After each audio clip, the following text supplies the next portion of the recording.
Hey guys, what is going on? It is Obadiah here, and today I thought we would do some stuff together. If you do enjoy watching these videos, go ahead and hit the like button for me and subscribe if you haven't done so already. So, today I think I want to talk a little bit about breeding. I do a lot of breeding. I breed dinos like crazy. I don't breed everything. I usually do Quetzes, Argents, Rexes, Gigas, that kind of stuff. Just stuff that I really need a lot of. I might do Terras at some point, but I want to talk about kind of how it works, what the process is, and just kind of go over it, because I know a lot of people don't know. And there are other videos explaining it as well, but in case you just like the way I do things, you can check mine out. So, the first thing you need to do when you want to breed is you need to pick out some dinos. So, let's go ahead and go down to our dino pen and see what's off of cooldown. And some of the stuff I tell you is going to be estimations or things that I've kind of figured out on my own. So I might be a little off on a couple numbers, but I'll let you guys know what I do. So I think we're going to do Rexes. I believe all my Gigas are on cooldown. So let's take a look at our Rexes here. So first thing you do is you pick out a male and a female. So I'm going to pick out this guy right here. His name is M for male, and then perfect because I just hatched him the other day and he's got all of my perfect stats. And I'll kind of explain what that means in a minute. So normally I'll leave him right there, but for this sake I'll pull him out a little bit. Okay. And we gotta pick a female. And these are my two current breeding females. Is Spino gonna be in the way? Let's just back you up, bud. Back it up. Alright, so let's go ahead and pull out these two females. Everyone does things a little different, keeps track of stats a little different and all that. I'll kind of show you my method, which I just use usually a naming method. So, breeding has a couple of purposes. Oh, you guys are a little close together there. Breeding has a couple purposes. One, to get more dinos, which if that's why you want to breed, a lot of what I'm talking to you about is not going to really matter. If your whole point is just to get more dinos, that's great. You can breed whatever with whatever, and you'll get more dinos. I breed for stats, meaning I want to get the highest level possible dino. Because on our server, which is level or difficulty of 1 on the center map, the highest level dino you can tame is 224. But, as you see, this guy here, who has not been leveled at all, is already 233. So, let's talk about how that happens. So let's look at the stats of some of these dinos. So let's look at this 220 here, who I have named F for female, and then HP, stamina, food, weight, and melee, which is cut off a little bit. The reason I do that is because this particular female, for Rexes, has the highest stat of all my Rexes in those categories. So it's got the highest health of any of my other Rexes, highest stamina, highest food. So, and all of those things contribute to the level of your dinos. So, if you look at the stats, 7,800 health. That's my highest health. So, a wild dino has their points, their leveling points attributed, best I can tell, randomly. So, a level 150 is 150 of these points that are attributed somewhere in the stats.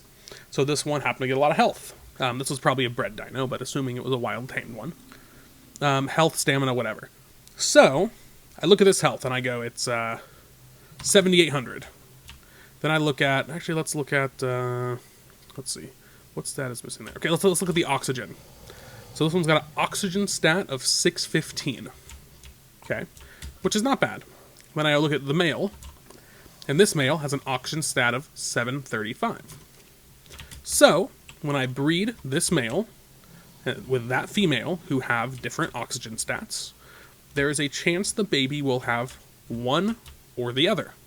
It might have 615, or it might have 735. It won't get anything in between. It won't get anything higher or lower. And I say that for now, because there are mutation whatever that's going to happen in a patch.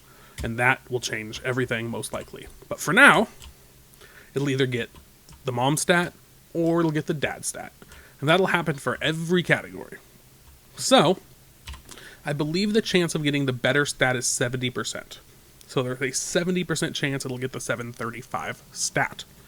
Don't quote me on that number.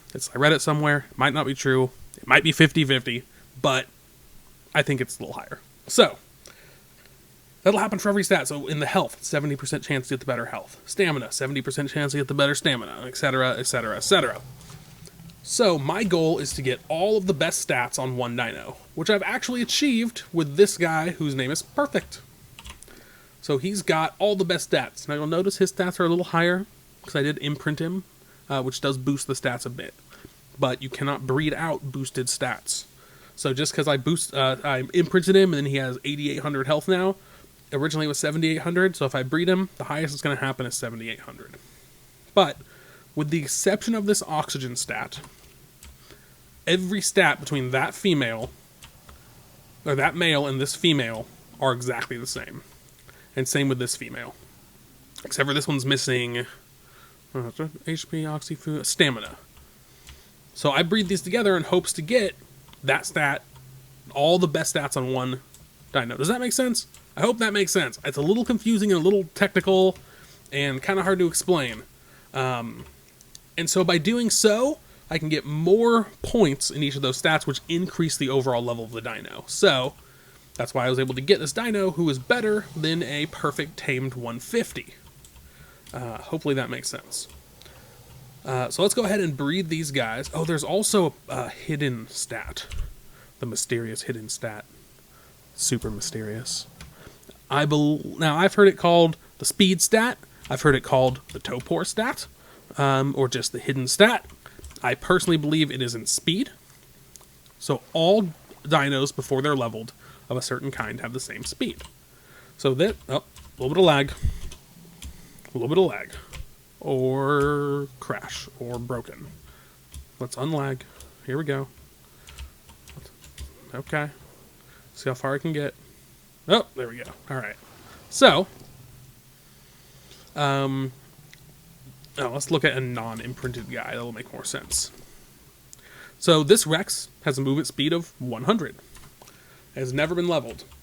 This Rex has a movement speed of 100. It's never been leveled. Every single Rex that is either tamed or bred will start with a movement speed of 100. However, theoretically, or what some people suspect, is that wild dinos can have some of their level points attributed towards speed. However, when you tame it, it still goes back down to 100. So it has more levels based on this hidden speed stat, even though you don't get a faster speed of dino. So, I don't want to go too deep into that, but you can get like extra levels and you'll be like, why is this guy higher level than I think he would be? Or why is this guy lower level than I think it would be because of that hidden stat? But disregard that for now, because if you're watching this, you probably want to know more about the basics. So, the way you breed them, you go up to them, and you put them on wander. Now, as you might expect, by putting them on wander, they will start to wander around. The way you stop that is by spamming U, or whatever your stop all button that you have set is. So I go ahead and I walk up to this guy, I hit enable wander, I start spamming U, I go up to the female, and I do the same thing. And you get little hearts, see the little hearts pulsing right there in the middle of the screen? And then I go over to the third person, the second gal, and do the same thing. Now you can breed with his... this gal's on cooldown. So not this one. You can breed with more than one at a time. More than one male to multiple females. So you see it's got a little... see if we can get it to show up. Mating progress. I just spam U until that mating progress gets all the way to the end, and then it squirts out a little egg. So I'm not going to make you sit here the whole time, so I'm going to keep spamming you and letting this happen, and I will see you guys back in a minute. Alright, just about done, so you'll see an egg shoot out in just a second, and we will go grab that. And any second now, there it is. It's all glowy, that means it's fertilized. Grab it, and now keep spamming you, because just because they squirted out an egg does not mean they're off of wandering. You have to manually disable wandering. Here you go. And disable. And then you can stop hitting U. And it sounds so good to have that silence back. So you'll notice now on the female it says ready to mate in 2 days, 18 hours, whatever. We have that interval turned up so you can mate less often. However, I'm not 100% sure what the interval normally is, but I do know that the more females that a male has mated with recently, the higher the cooldown timer to be ready to mate will be on the females. That makes sense. All right. So now we've got our egg. Check it out. Fertilized Rex egg. Spoils in a week or so. And so now what we got to do is hatch this sucker. So to do that, we have to make an incubation room, which luckily I've already got made. So we're going to go ahead and pop back up to the top here, and I'll show you where my incubation room is. So right here. Go ahead and pop it open. And I got all these air conditioners lined up along the side. Now I think I've got like 30 air conditioners. That is completely unnecessary. Again, let me say, completely unnecessary. So, I think it all depends on how much insulation you can get. So right now, I've got like 4,900 and 4,700 insulation, which is insane. You really don't need that much. I believe Giga eggs, which are the hardest to hatch, need about 1,450 to 1,650. And most other things require much less. So, I mean, 14 to 16 air conditioners would be more than enough. And if you're not doing Gigas, maybe 7 or 8 is probably fine. And if you're doing small stuff like Argents or even Rexes, you probably need like 3, 4. So it doesn't need to be this insane. So don't worry about trying to make 30 air conditioners before you do this. And the reason I have this enclosed is for a couple reasons. One, once you drop your egg, which you do like this, go into your inventory, click it, and hit drop. Don't hit use, because then you'll eat it. You hit drop, it'll pop on the ground. Anyone can come pick this up. So if I have this exposed, someone else can be like, hey, look, there's an egg. Fly over and steal it from me. Also, because once the baby hatches, your plant species X or your turrets might shoot and kill it before you claim it. So, once you put it down, it's got a couple little bars. One says incubating, or egg incubation, and one says egg health. Where it says incubating, it can also say too hot or too cold, and that's why you have the air conditioners, to make sure you keep the egg at the perfect temperature. If it says incubating, you're good to go. When it says too hot or too cold, that egg health will drop. If that egg health drops all the way, it disappears. And that sucks, you lose your egg. So, see how it's incubating? That bar is going down. On official servers, it takes forever for most eggs to incubate. I think Gigas, I don't even know what Gigas take. A stupid amount of time. It's like 36 hours or something like that. I don't know. It's insane. That's what it is. 24 hours maybe? I don't know. We have things turned up 15 times for incubation and maturation. So, I think Rex eggs take 19 minutes on our server, and it takes 15 times that on a regular server. So, we only gotta wait 19 minutes. And while that's going, what you want to do is get ready meat. So when a baby hatches, you have to hand feed it, which I'll show you. But after it gets to juvenile stage, it'll eat off of a trough. So that's why I have a trough set up here, full of meat. When meat has a spoilage timer, so we have some advanced feeding trough or whatever, but on a regular server with regular troughs, I believe it's 3.5 or 4.5 hours for an entire stack of meat to spoil, something like that. Or something, I don't know. However long it takes, is how long it takes. But, you want to make sure that the troughs are full and ready to go. I recommend on a regular server, at least 2 troughs, maybe 3, maybe 4, full of meat. Just that way you can be prepared, depending on how many things are hatching, and, how often you hatch, and just how much you want to be prepared. So that's all up to you. But anyways, I'm going to go ahead and wait for this thing to be ready, and we will be back in, I don't know, like 17 minutes.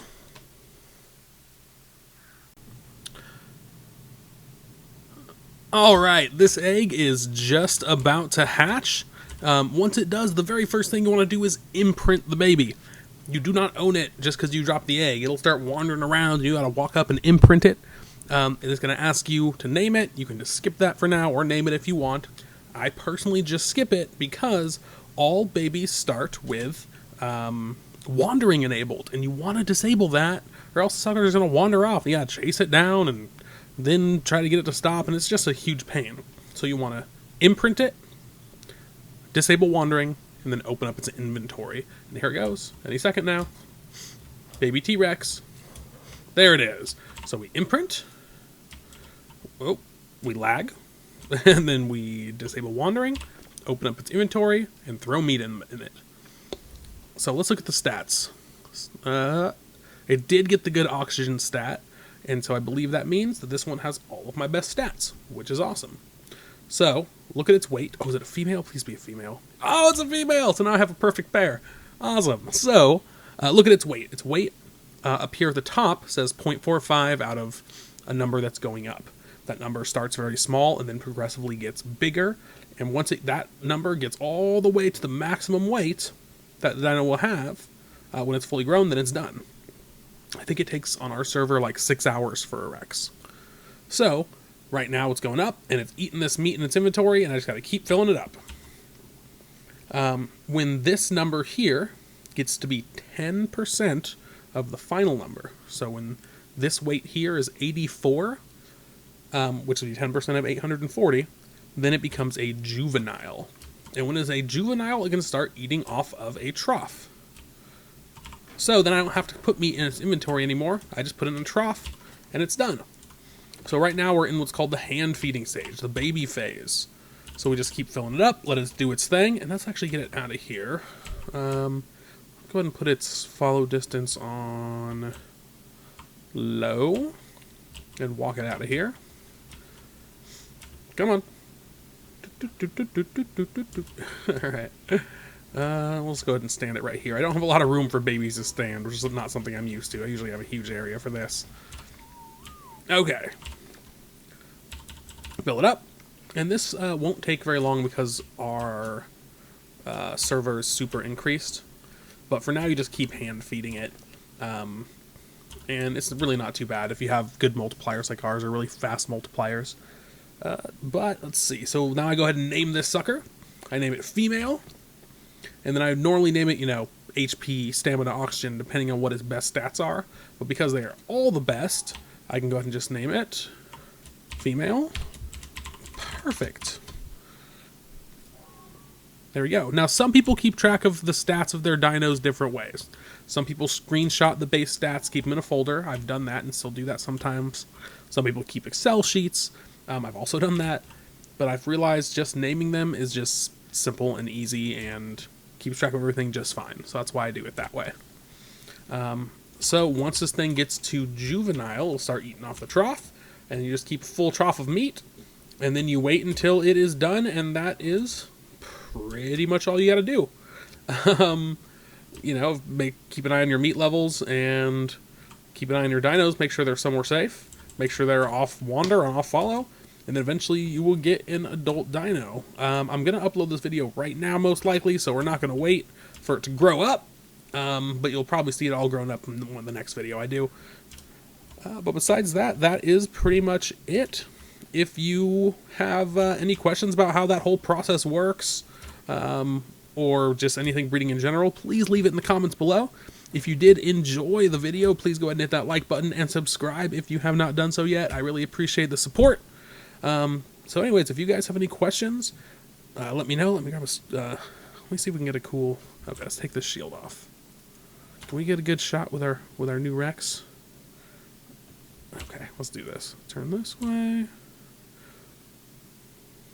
Go down here. Oh, that's pretty nice. What is it, F11? F12? F12. Okay, so we got a couple screenshots. Alright guys, thanks for checking out the video. Like I said, if you enjoy it, hit that like button and subscribe. If you have any questions or comments, please leave them in the comment section below. And I'll see you next time.